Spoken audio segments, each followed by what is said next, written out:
Whoops, left the graphic up. How you doing, Dima? Hello, Rob. How are you, my friend? I am good. I've got some good energy. I'm feeling it. That countdown got me. Got me going. Got the blood pumping.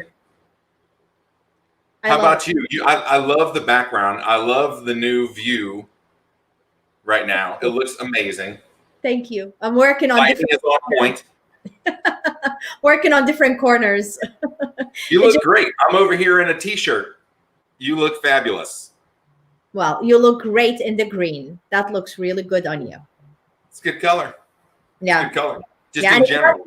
Somehow it matches with the theme for today as well, in a way. It matches. There might be a relation there somewhere, and who knows?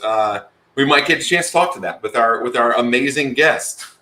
Yes. Let's get our guest. Let's do that. I've got another guest coming. Buddy, I'm going to need you to go down. I'm going to need you to go. I'm doing the... We couldn't avoid it, Dima. We could not avoid it. We're trying to get Chris on.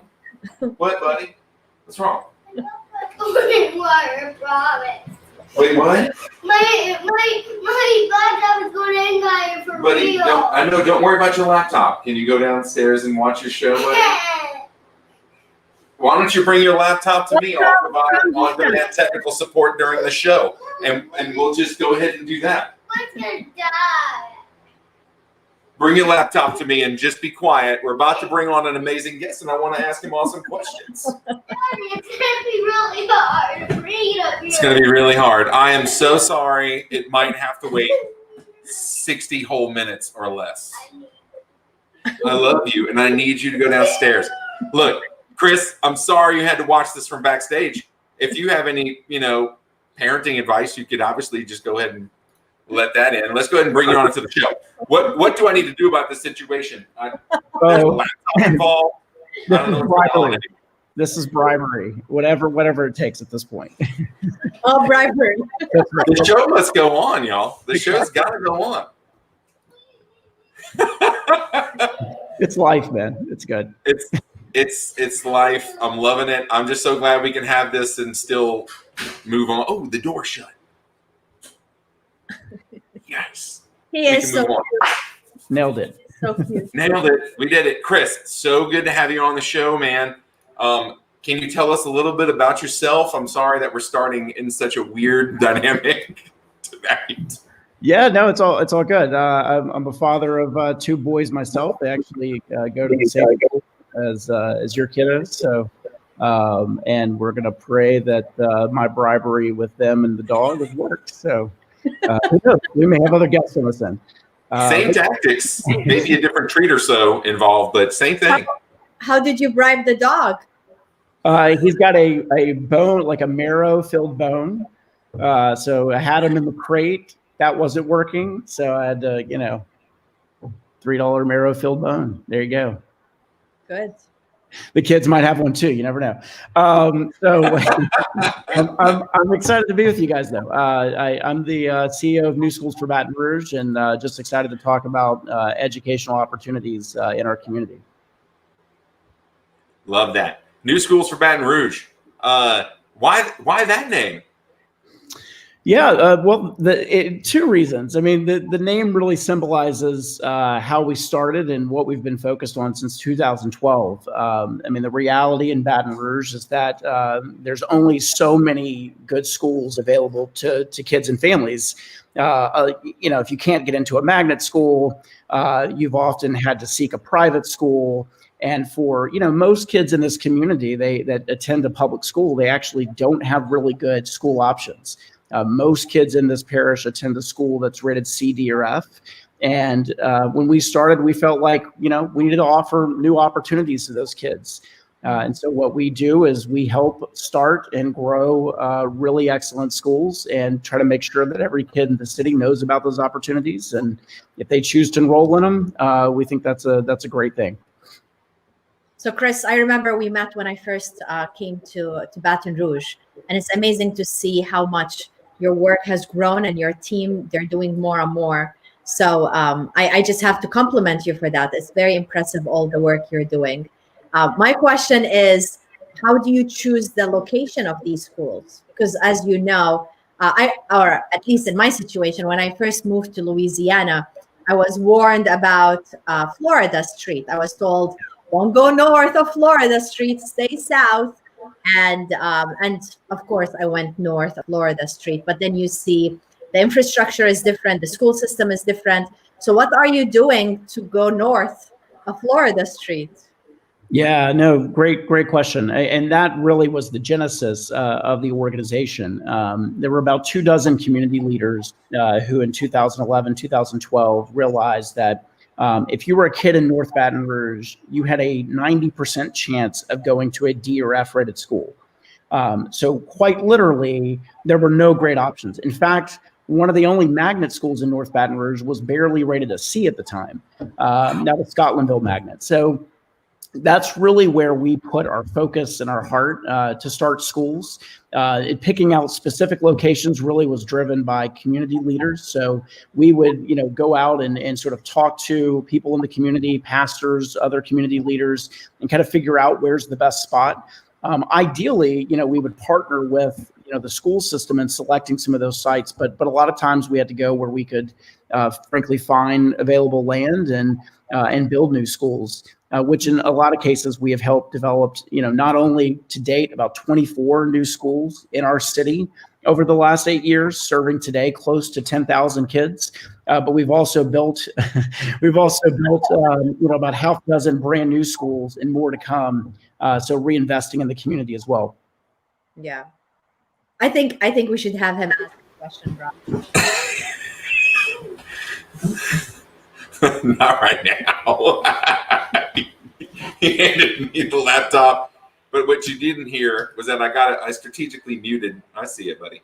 Strategically muted just as I heard him turning that doorknob. And the first thing I heard was, and I was like, if you saw me turn to the side of it, was that the laptop? That was all muted. So, I'm going to do some technical support in the moment. Sorry about that. While you're doing that, we got an amazing comment. New school transforming Baton Rouge, and I absolutely agree. So how did the whole thing start, Chris? Are you originally from here? I'm not. So I grew up in North Louisiana. I was lucky as a high school student. I got to go to a magnet school, unlike any of my sort of neighborhood friends, and that was really kind of my opportunity, my kind of ticket out. And really, it felt like the luck of a draw. I mean, I had a teacher that kind of pushed me into that experience. I become the only one of my friend group that goes to college, and I went to school in New Orleans at Tulane. And after 4 years there, I decided to actually teach high school in New Orleans. This is all pre-Katrina. So not only did I experience sort of being the first to go to college and what that sort of world was, I got to see, firsthand, I think, the sort of scale of problems in public education. And New Orleans, both pre and post Katrina, it really is night and day in terms of kind of the opportunity. So I felt like going through that experience of teaching, going through Katrina, and then seeing what the opportunities are made on the back end of really remaking a school system. Obviously, we don't want that for any other community in terms of a natural disaster being the sort of impetus of change.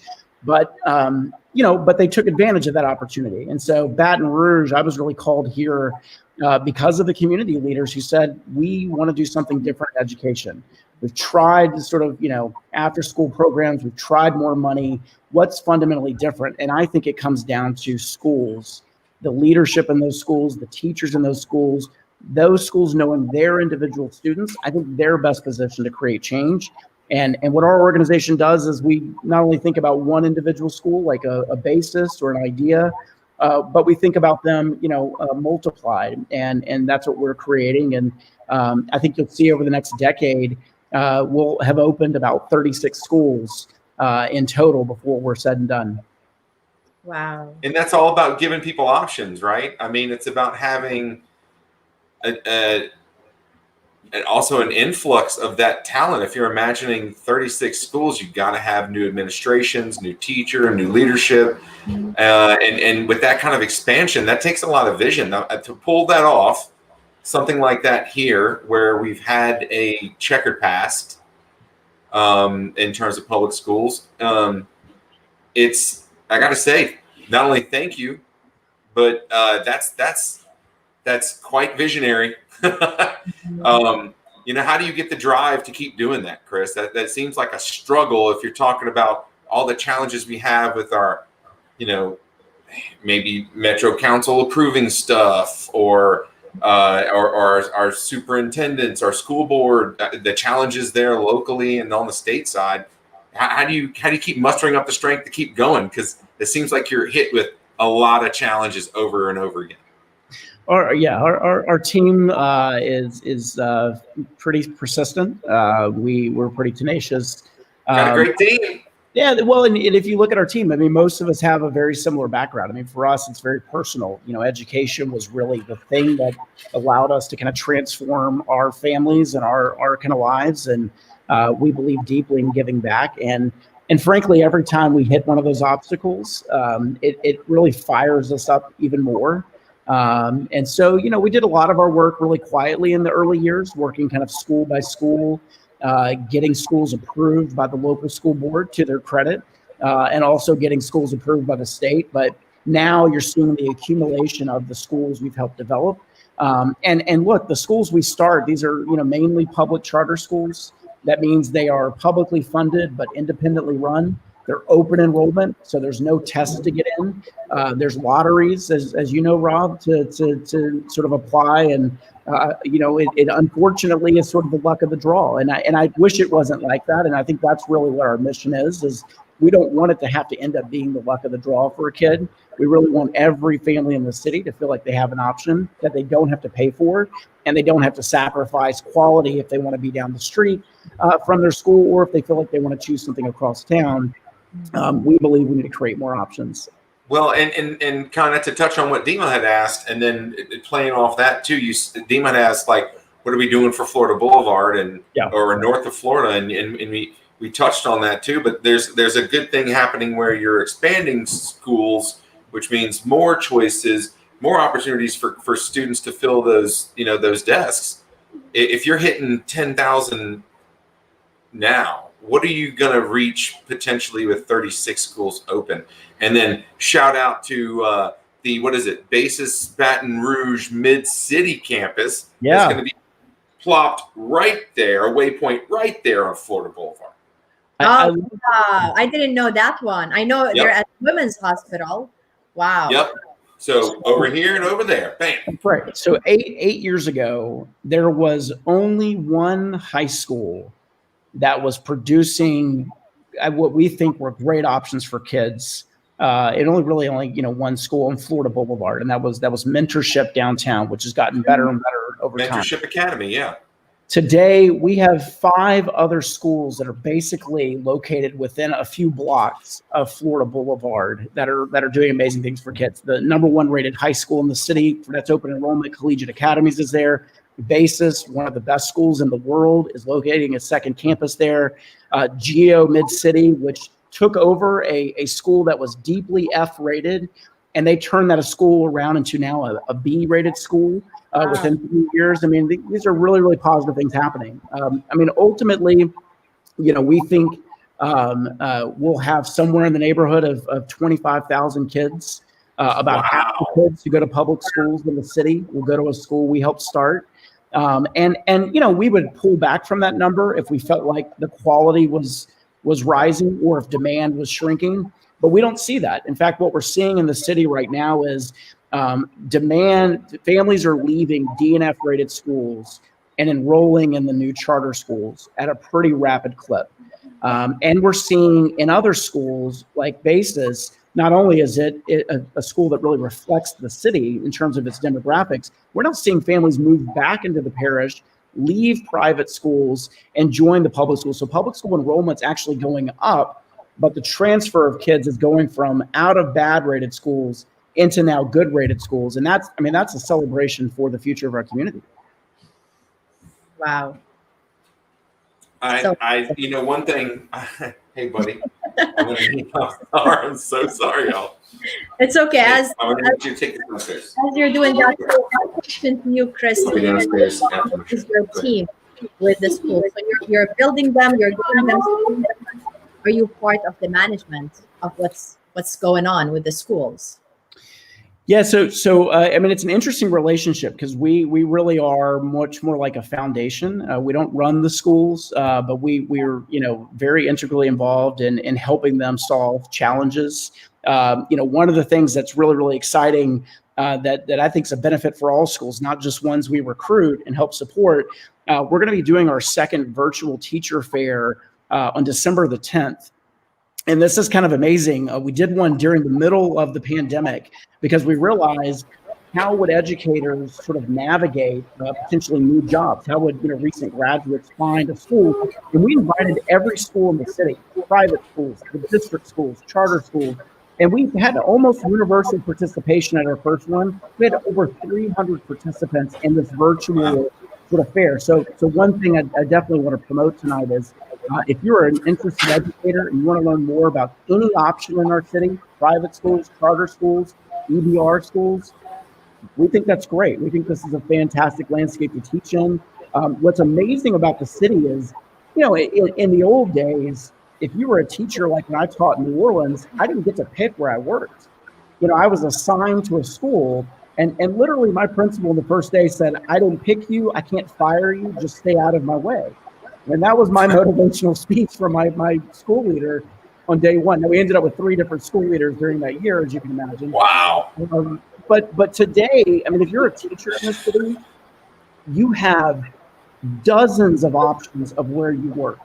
You have the ability to sort of choose your school based on mission fit, based on pay, based on flexibility of work. I mean, we see salaries now rising in the city for educators in a way that, again, in the old world, it was how many years have you taught? What degree do you have?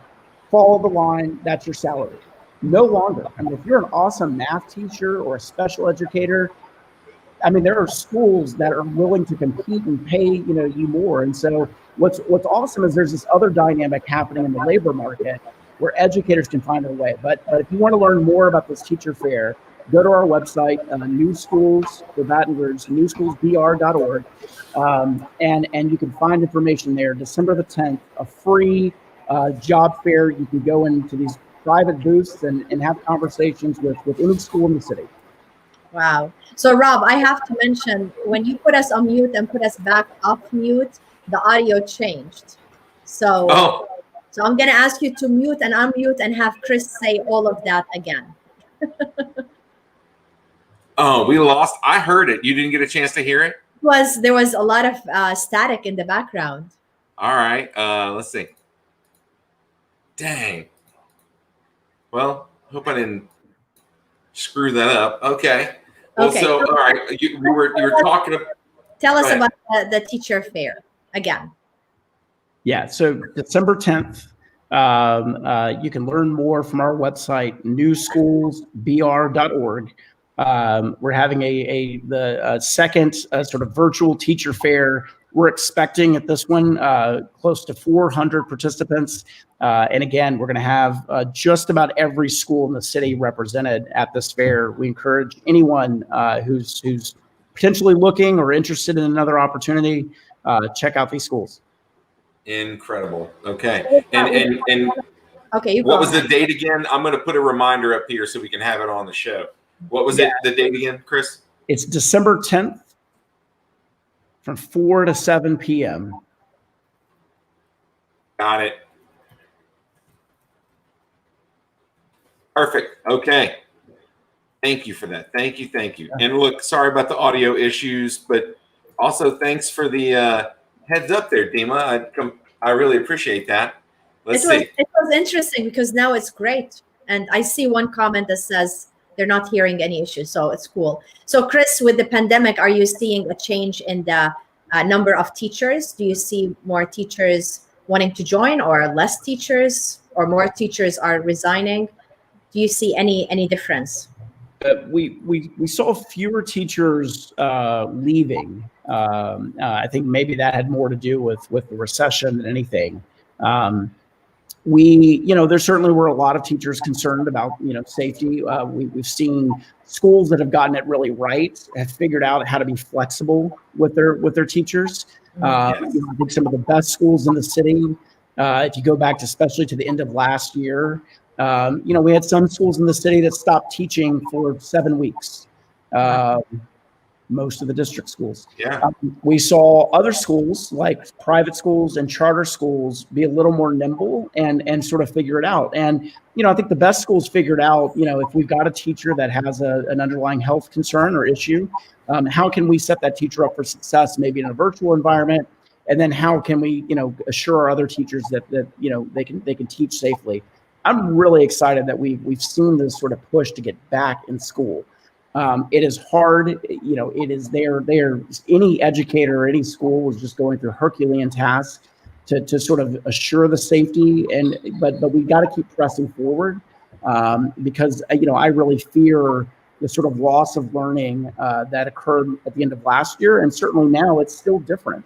And those effects, if you sort of compound them, and especially in schools that were previously not working for kids, we could have some children in real trouble. Yeah, because the foundation that we're building. Yeah. I'm so glad we're bringing up the loss of learning because it is, my comfortability level during the early stages of the pandemic was not there. I thought virtual school was going to be our option from here until a vaccine was widely distributed or everything had calmed down.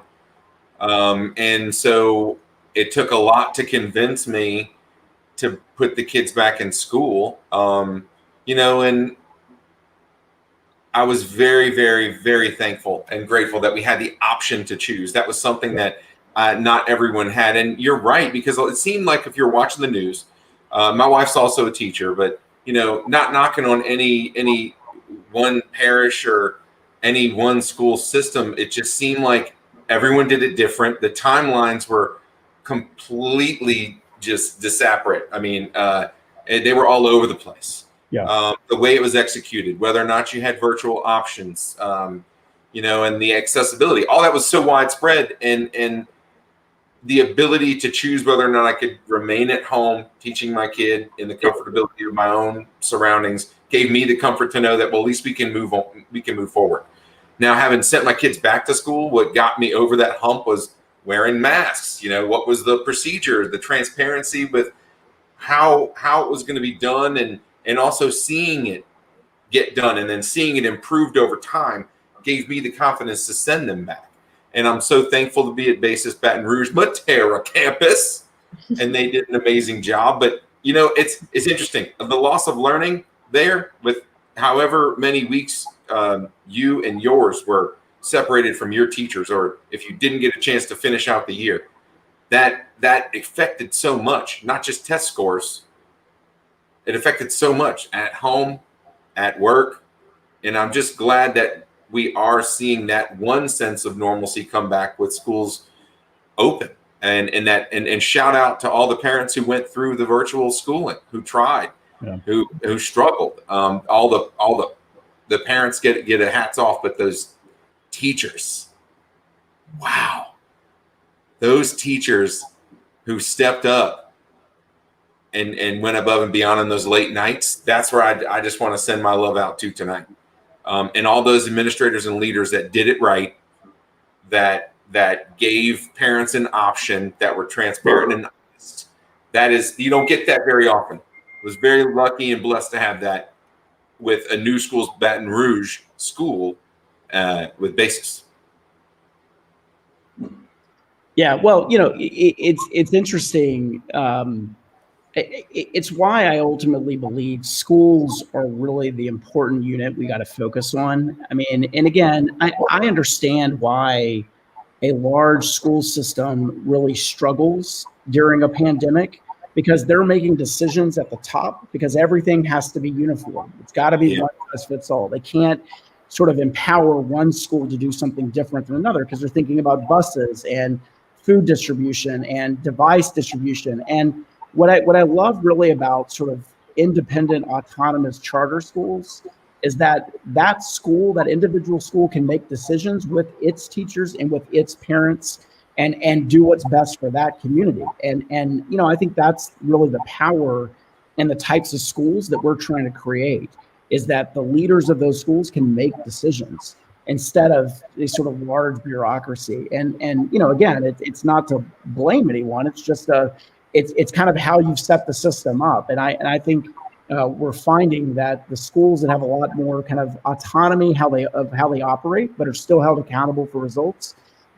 Those are ones that were much more responsive to families during the pandemic, much more responsive to educators. And I think the results are going to prove out in how it's going. And it seemed like they were much more nimble to make those decisions, make them fast, communicate it out, and start planning. It seemed like the planning was there. I don't know. There was a lack of that. Dima, do you see a parallel, between how you would, maybe recommend either a business running or operating, and the size and scale, the autonomy? I heard autonomy. I think that's huge. What do you take away from what Chris mentioned? I like what Chris mentioned about the concept of them being independent, because when they're independent, that allows them to be more creative and to be problem solvers instead of waiting for somebody to fix their issue. And I agree with what Chris said, that each one, their situation is going to be very different. So just the fact that it may work with one school doesn't mean that it's going to work with the other. The challenge that I see with schools is a lot of bureaucracy, and a lot of the principals, the teachers, they don't feel empowered to make decisions, and they're teaching the next generation, which is so terrifying. And I'm not just talking about schools, I'm talking about universities too. So when I look at a lot of them, and I don't mean to generalize, I wonder how they're passing the concepts of leadership and problem solving and managing conflict and handling difficult situations if they're not getting the opportunity to do that. Yeah, one of the interesting things we do with, and again, while we have a set of schools that we have recruited and we've helped grow into doubling in size, or opening an elementary school, or replicating and opening an entirely new K through 12, we've got several just talented leaders on our team that host these sort of roundtables with different leaders in the city. So we have one that's a roundtable of all the HR directors in the city. We invite private schools, we invite the district, and in that meeting, there's a lot of discussion about how are we differentiating pay for teachers? How are we sort of accommodating and understanding how we make work-life balance more tolerable, because our teachers have families too.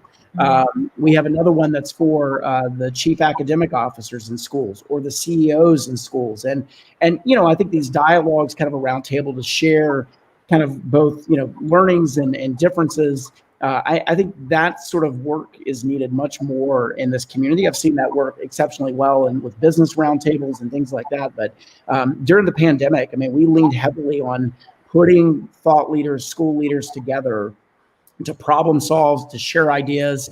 And then in a lot of those cases, we found there were sort of common resource needs that we and other foundations could step in and solve. And I think we need more of that collaboration across education sectors in our community. It seems like you're maybe you, Chris, your staff, and definitely New Schools is at the forefront of having some of these dialogue and like facilitating them, making them happen, and then sort of publicizing it or marketing it, because I don't know if those things happen that often, but it seems like when I do hear about it, you're behind it. And so I love all the virtual conferences you've done over the years, and we just finished one that was fabulous. Is it the second year running? Yeah, second year running. Education is a Civil Right. I loved it. I got to tell you, came away with some amazing panels, some great discussions and thoughts, and then you closed it out with an awesome podcast. I got to tell you, I love that 8 Black Hands podcast. Yeah. Was awesome. Got to get me that subscribe later and download that. They were great. I loved it. And what I got to tell you, what found really refreshing, I found about this was how they knew about Baton Rouge. Weren't they based in New York or something. Oh, wow. Yeah, well, they're all over. They're all over. Yeah, two of them have family and linkages to Louisiana, and Okay. we've gotten to know those guys.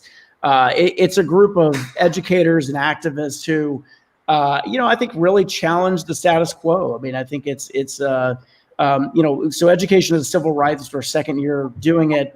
Last year was on the 65th anniversary of Brown versus the Board of Education, and really asking the question. I mean, have we delivered on kind of the promises? Brown really solidifying that separate was inherently unequal. And when we look at our own community, and frankly, when we look at the country, I mean, we've got to realize we're not. I mean, there really is for kids like me who didn't grow up with means, didn't have other people in my family who had gone to college. The likelihood that I would make it to and through college is extremely small. But I'm luckier too because I happen to be white. I mean, that was my stats are triple basically a low income kid of color. And if you had a wealthy student from a wealthy family, they've got a sort of a 60% chance of sort of making it to and through college. A low income student of color has about an 8% chance. So we really use this as a platform to allow different voices that have, frankly, some different opinions, some of which I don't fully agree with. But I think that's the point, is if we can build a bigger tent to have these dialogues. We had the former Secretary of Education, John King, sort of kick off the day. And, he's just exceptional because he's really looking at, the opportunity gaps in the country and how do we break down those barriers to get more kids access to great education. How do we make sure that if, when the next pandemic comes, because, all right, maybe we're all caught off guard in the spring, but we've got to be ready for the next time, especially in South Louisiana, where we know disruption happens from school, from natural disasters. How do we make sure families are well equipped if they've got to be in a virtual environment? So, devices and the fact that you went to a school that maybe the educators didn't choose to work there, that's not a barrier to their learning and their instruction. Yeah. Wow. I want to go back to a point you mentioned earlier. You said you had a little more chance because you're white. And before that, earlier in the show, you were talking about the importance of having diversity in the students. I'm sure you're focused on the diversity with the teachers as well, and the staff. So what are you intentionally doing as you're building these schools to ensure that they're diverse? Yeah, it's such a great question. I mean, I want to say, first of all, we want every kid in the city to have access to a great school. But like I started, there's just a reality that when we showed up in 2012, 9 out of 10 kids in North Baton Rouge who went to public schools went to a school rated D or F. When you look at magnet schools, 75% of the white students in public schools in this city go to one of those schools and they go to a school rated A or B. It's only 25% for Black students. So there's just real differences in where the opportunities are. And Dima, you're so right. I mean, we know that the numbers nationally of sort of Black male educators is super low. It's less than 10%. And we've really worked hard with some of our talent partnerships, the Louisiana Resource Center for Educators, Southern University, Teach for America, City Year. We've worked with a lot of these organizations to really increase the diversity in the pipeline of educators. The average teacher actually teaching in our schools is somewhere in sort of mid-30s to mid-40s. It's mainly African-American women, and most of whom went to a local university like Southern, but they didn't graduate in education. They graduated in something else and then found their way into education through one of these kind of alternative education certification pathways. So, we really see that. I mean, we think a lot about career changers, people that sort of have this mission bug and want to get in. But I'm just really proud of the diversity that's sort of naturally happening, and really cool.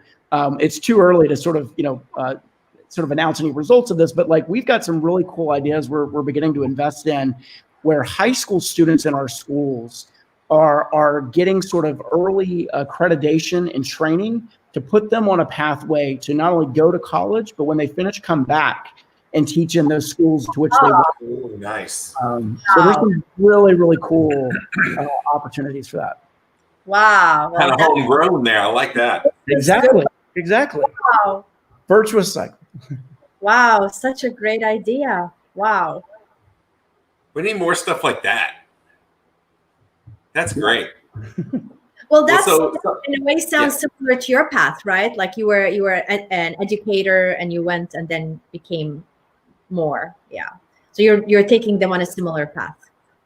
That's right. Yeah. And I think, I probably like y'all, last year I read the city stats report that for the first time in the history of our city, a majority of parents wanted their children to move away from Baton Rouge. That is a terrifying prospect. Sure, we want all of the kids to have opportunity, but like, I want to live in a place where it feels like they don't have to choose to leave. They would want to choose to come back. And I really think, as our education landscape goes, that's going to be the future of Baton Rouge. And we, up until a few years ago, I think we were a dying city. We were slowly realizing it, but I think we were a dying city. And I think we've got a moment here to begin to turn the corner. I'm not saying we're the answer. I think we're a part of it. But great schools are at the foundation of great communities. And I think we're on to something. And I just hope we can keep it going. And we're going to do our part. Like you said, there are certainly sometimes political headwinds, opposition that we're going to have to keep confronting to get all these schools open. It's it's funny you say that. We were maybe needing a revitalization almost a few years ago. It does feel like we have a little bit more mojo going for us, a whole lot more burger joints. And then, I'm just so glad government tacos back open, to be quite honest. But so it's funny you say that, though, maybe needing a little reboot as a city. I just did a panel with cable. We got together and talked about, they did some focus groups, Barry Irwin and Cherie and the Council for a Better Louisiana did a great job. They brought all these people in. We did a little focus group on what we thought about maybe, testing metrics and grades or ratings for schools, if we should still keep people accountable, give them a pass because of the pandemic and all these things. And it brought up a lot of good topics. And I got to tell you, I went in, with my own thoughts, but I came out with some changed views. And one thing that struck me in there, Chris, was someone said in my panel, like, don't waste a good pandemic. And I was like, whoa. That kind of, and my head did this little matrix thing going on up here. And that got me thinking, because I was like, how do you mean that? And I got clarification, and it was the way I had hoped and intended. It was, utilize this time, this chance to maybe reboot again, shake things up, disrupt the system, and maybe also use this as a vantage point and a catalyst to go forward in a way that we were maybe stalled out before.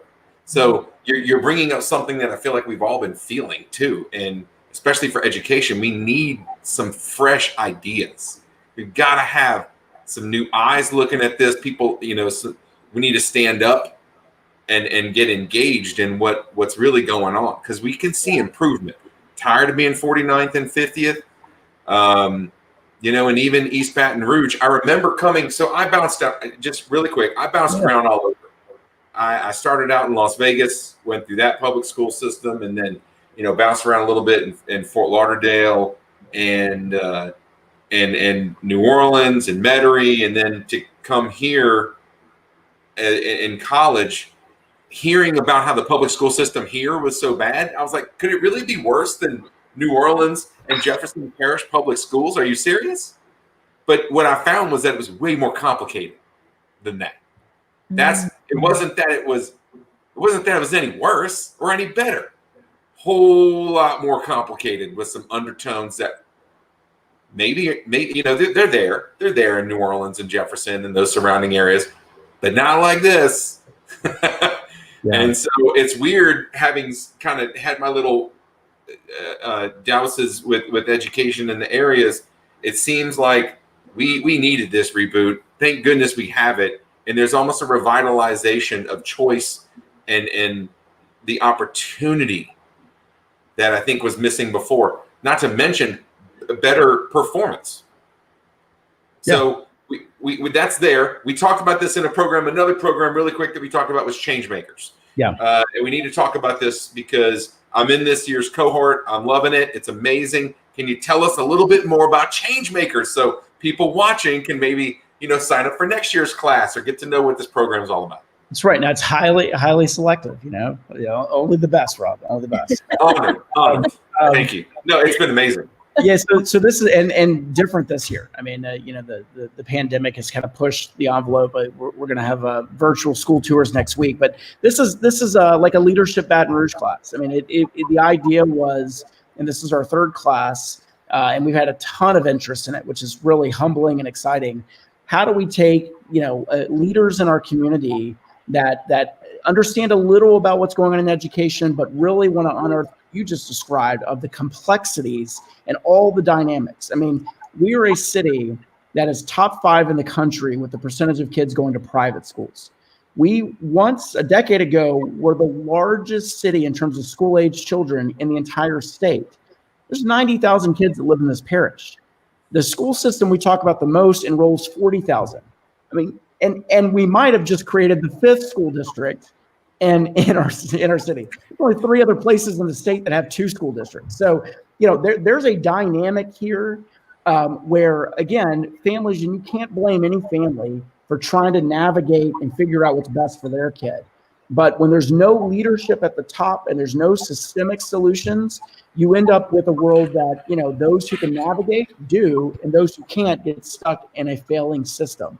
And so change makers is really this idea of, let's expose all those issues and let's encourage, leaders like yourself to figure out what you're going to do about it. And how do we then help empower you to do something about it? I hope out of that we get new school board members, we get new charter board members, we get folks who decide they want to go volunteer in a public school or start a new nonprofit that we may be missing a gap here. But that's really the idea behind change makers. And look, we're right now, to your point, in the middle of a pandemic. The school system is now about to select a superintendent yet again, the really unfortunate circumstances. We really, hate the circumstances that Leslie Brown had to leave under, but we've been functionally without a superintendent for almost 2 years. I mean, in December 2018, Warren Drake announced he was leaving. He decided to not make any major moves because he didn't, to his words, want to burden the next person. And so we've gone almost 2 years with kind of no direction. And while I appreciate and I'm glad the school system is endorsing and authorizing many of the great schools we bring, there's no coherency to that. There's no sort of commiserate, well, we've got 36 DNF schools in North Baton Rouge that are half enrolled right now. And again, they went without 7 weeks of instruction at the end of last year. Why are we running 36 buildings that are half enrolled that are not performing well? Should we maybe rethink that as a community and as taxpayers? I mean, this is a $500 million a year organization, one of the largest industries in our entire city, and there's no public outcry to sort of their leadership decision. I mean, I think this is one of the top 3 positions in the city. Our superintendent could do transformative things, him or herself, and we really desire and really hope they pick a transformative leader with this now, next selection. Wow. There's a lot there, Dima. I'm trying to process that, and I'm still stuck with the billion number. I didn't realize it's that much. Well, so in our last election, so take this. We had a off-cycle election, as most school board and special tax elections are in our state, where we had less than 14% turnout of voters.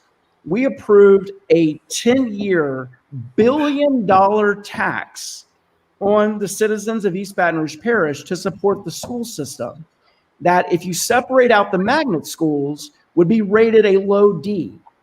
The only thing keeping that grade afloat, and again, I'm not trying to throw sort of shade at it. I'm trying to sort of point out that, like, we have a public that is largely disengaged from the system.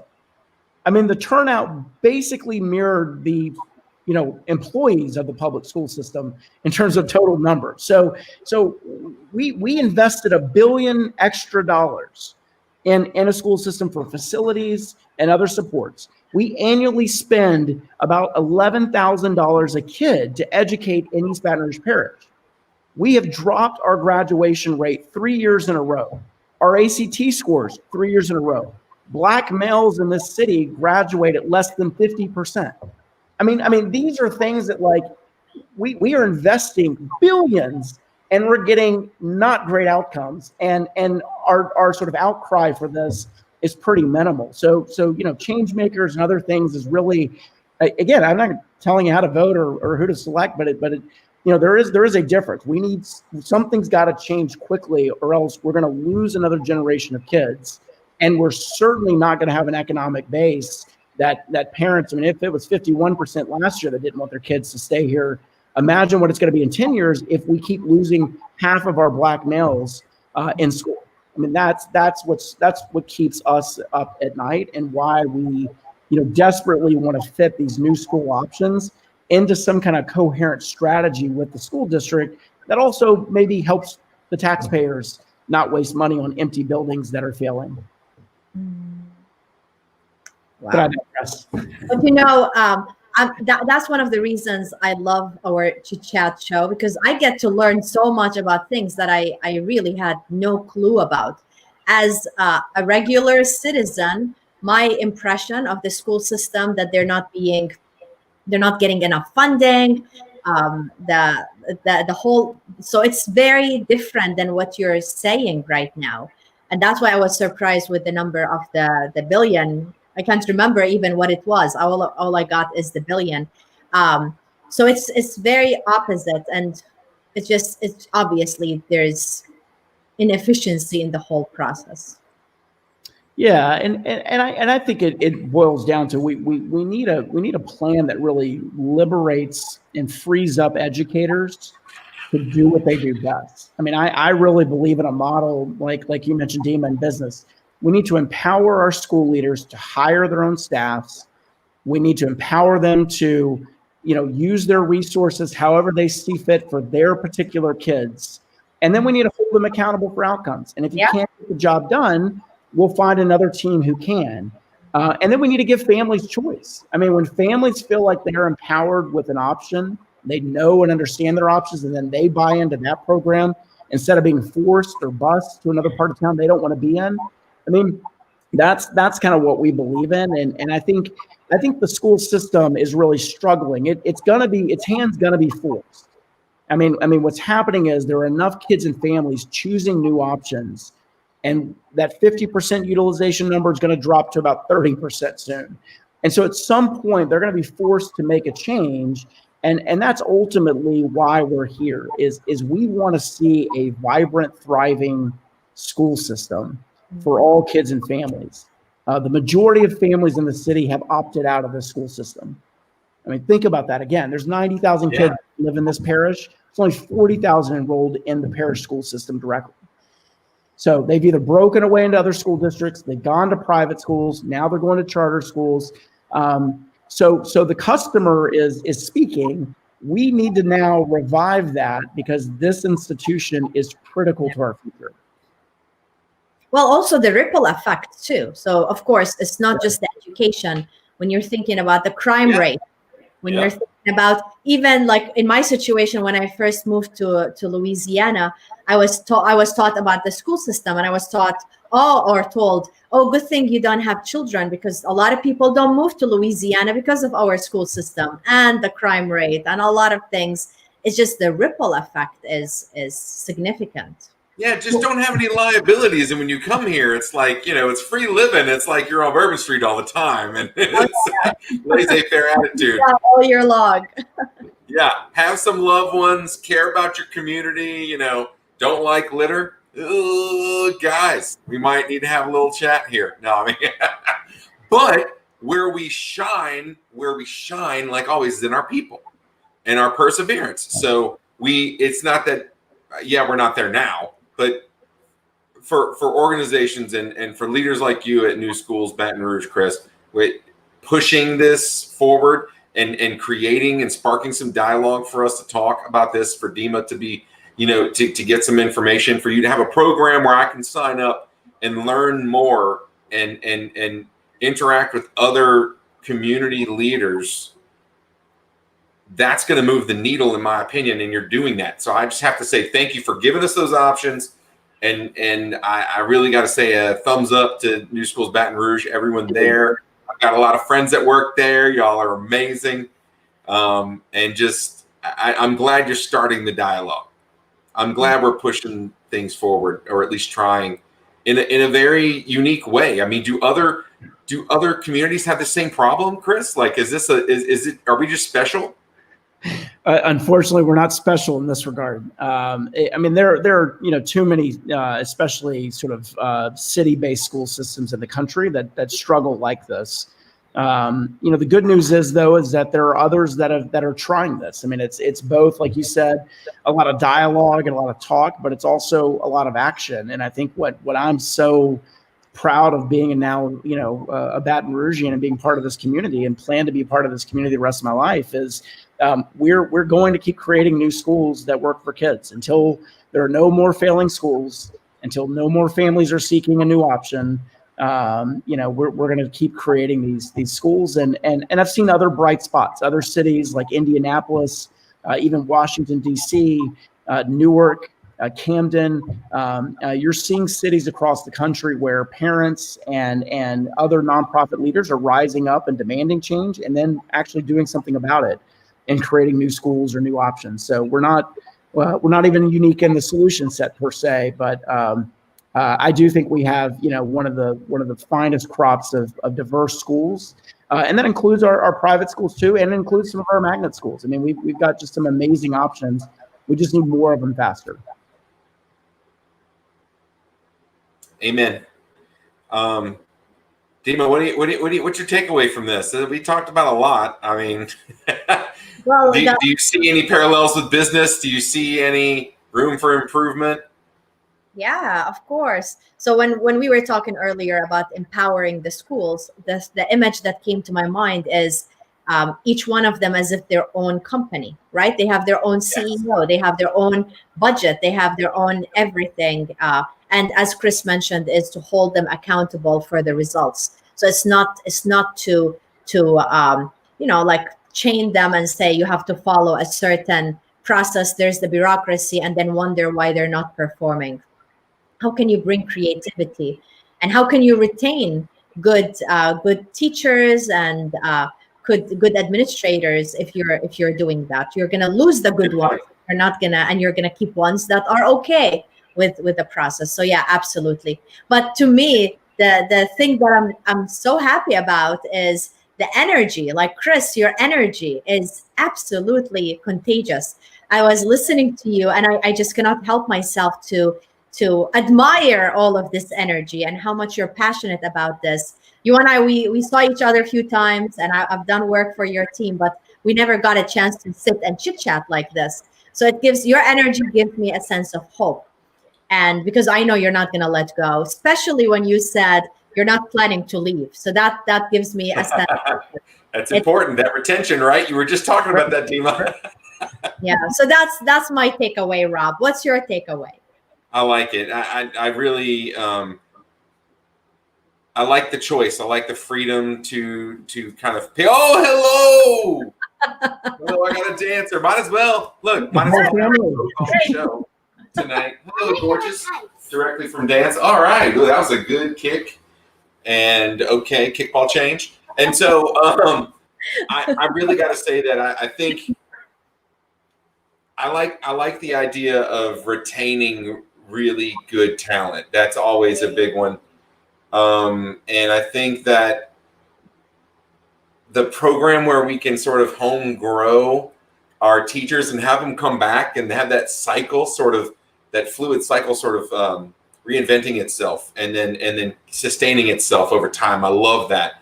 But ultimately, I have to say that I like Chris's vision. I believe and have confidence in his team I know their programs as change makers, but to make change, to influence and enhance the way we're operating right now, I think is important. And for us to have options right now in education in East Baton Rouge Parish is paramount. Yes, you can have some of my drink. No, she looks different. Oh, she's saying Dima looks different. I look different. You have not drawn me for a while. I think. Oh, we got to draw Dima another picture. Everybody drew your picture. Yeah. All right. Okay. Well, I have to say, no. I have to. I have to say that what you drew for the cancer month, the breast cancer month, was really, really well done. Good job. That's so sweet. You're very artistic. You're really good. That's I want to keep seeing your art, okay? Thank you, Miss Dima. Welcome. Oh my goodness. Well, look, let me finish talking with our new friend, okay? I love you.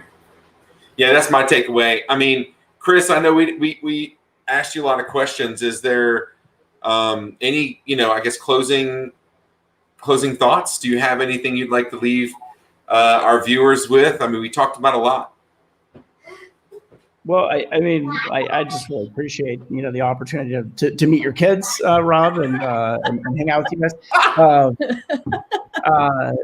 I'm going to go ask Palmer if he knows your daughter. So but like seriously, I mean, I appreciate this show and the opportunity just to connect, leaders and ideas. I mean, I think we are a special place, and I think it's not predetermined how we're going to end up. I think it's based on our actions and leadership, and I'm just thrilled every day to be a small part of the change that's going to happen in the city. We're deeply passionate about education and options, as you both said.